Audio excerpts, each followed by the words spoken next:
నిన్నగాక మొన్న ఇదే నెలలో బీహార్కు డబ్బులు పంపుతున్నారని ఢిల్లీలో బట్టి విక్రమార్క గారి ఇంట్లో ఐటీ రైట్స్ అయినాయి.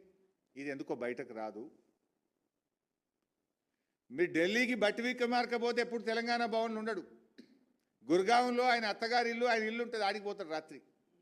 ఆ గుర్గాం ఇంటి మీద ఐటీ రైట్స్ అయినాయి. అక్కడి నుంచి కంప్యూటర్ హార్డ్ డిస్కులు, చిప్పులు అన్నీ తీసుకుపోయినారు ఐటీ వాళ్ళు. అంత గప్చూపు ఎందుకు అయింది మరి? ఎందుకో బయటకు రాకపోయే? ఏం ఒప్పందం ఉన్నది మీ మధ్య? పొంగిలేటి గారి ఇంటి మీద ఈడీ రైట్స్ అయినాయి. 3 రోజులు సెర్చ్ చేసిండ్రు. లోపలికి డబ్బులు లెక్క పెట్టే మిషన్లు పోయినాయి. టీవీలలో అందరు చూపించిండ్రు. మరి ఏమైంది? అంత గప్చూపు అయిపోయింది. బయటకు ఎందుకో రాదు ముచ్చట. ఏం దొరికింది, ఎంత దొరికింది, ఏం సీజ్ చేసిండ్రు? ఈడీ ఎందుకో అందరిది స్టేట్మెంట్ ఇస్తుంది, కానీ పొంగిలేటి గారింటి మీద ఎందుకో స్టేట్మెంట్ ఇయ్యది.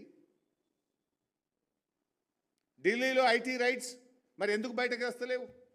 ఏంది అంటే దీన్ని బట్టి అర్థమవుతుంది ఏంది? రేవంత్ ప్రభుత్వానికి బీజేపీతో ఫెవికాల్ బంధం ఉంది, బడే బై చోటే బై బంధం ఉన్నది. బీజేపీతో అంటగాగేది నువ్వు, బీజేపీతో చీకటి ఒప్పందాలు ఉన్నాయి నీకు.